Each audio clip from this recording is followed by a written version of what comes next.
नमस्कार बच्चों, आज हम कक्षा 9 के सामाजिक विज्ञान विषय के पाठ 3 चुनावी राजनीति इसके चौथे भाग को पढ़ने जा रहे हैं। बच्चों, आज हम सबसे पहले इसमें पढ़ेंगे चुनाव की हमारी प्रणाली क्या है। जैसा कि आप जानते हैं, हमारा देश लोकतांत्रिक है, तो भारत के चुनाव लोकतांत्रिक ढंग से होते हैं।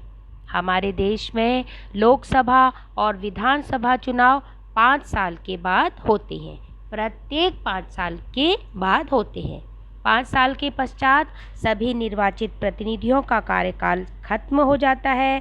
लोकसभा और विधानसभाएं भंग हो जाती हैं।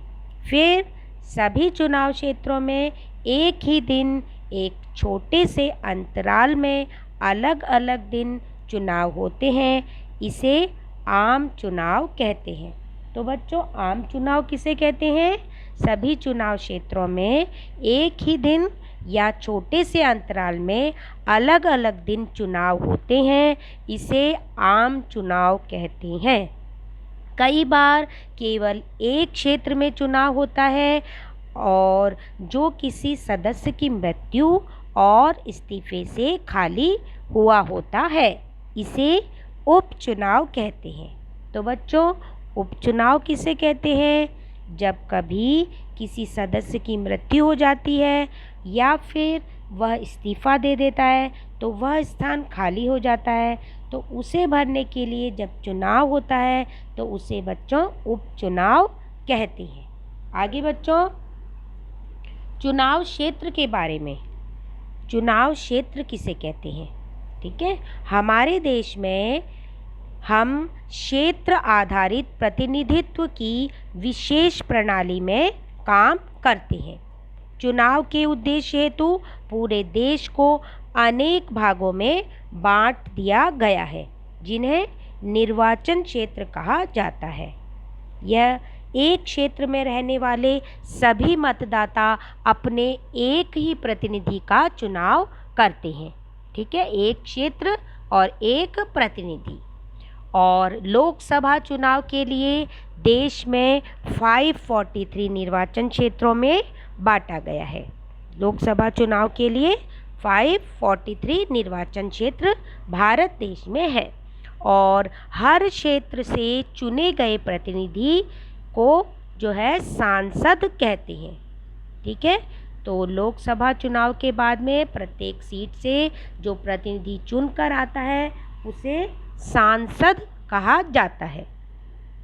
लोकसभा चुनाव की एक विशेषता और है कि लोकसभा क्षेत्र की तो है ही, लोकतांत्रिक चुनाव की है ना। हमारे देश में लोकतांत्रिक चुनाव होते हैं और प्रत्येक क्षेत्र में, चाहे लोकसभा है, चाहे विधानसभा है, चाहे पंचायती राज की किसी भी संस्था के चुनाव है, वह लोकतांत्रिक ढंग से होता है।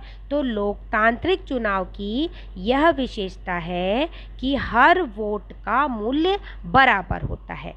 तो हमारे देश में हर वोट का एक सा मूल्य है। इसलिए हमारे संविधान में यह व्यवस्था है कि हर चुनाव में मतदाताओं की संख्या काफ़ी हद तक एक समान हो। तो इस प्रकार बच्चों संख्या इनकी एक समान हो, ऐसा जो है प्रयास किया जाता है, इसीलिए यह किया गया है। इसी तरह से प्रत्येक राज्य को उसकी विधानसभा की सीटों के हिसाब से बांटा गया है।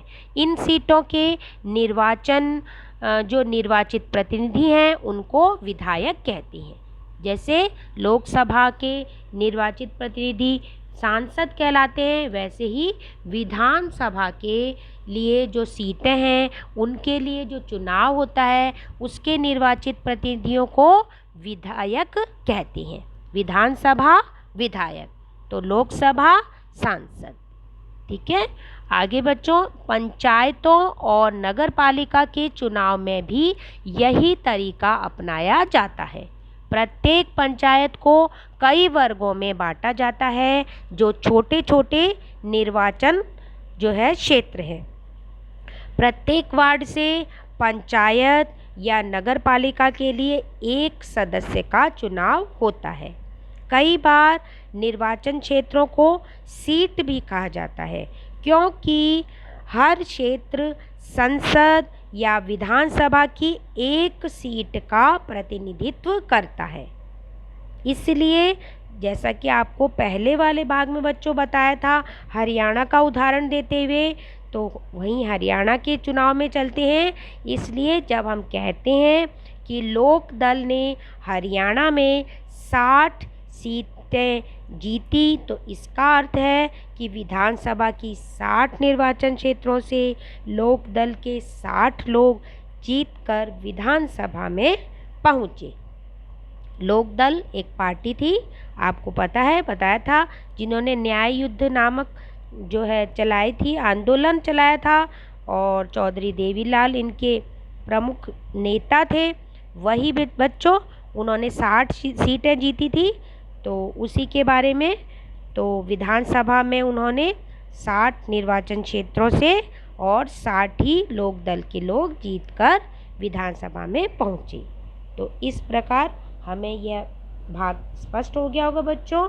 अब हम गृह कार्य देख लेते हैं। इस वाले भाग में पाठ में जो आज पढ़ाया मैंने, उसमें से आपको 7 अतिरिक्त प्रश्न और उनके उत्तर बनाने हैं, जैसे कि आम चुनाव, उपचुनाव, है ना, सांसद, विधायक, ऐसे करके आपको जो है 7 प्रश्न बनाने। चॉइस बच्चों आपकी है, रिक्त स्थान, सही गलत, मिलान, और 1 वर्ड आंसर, 1 लाइन आंसर, ये आप बना सकते हैं।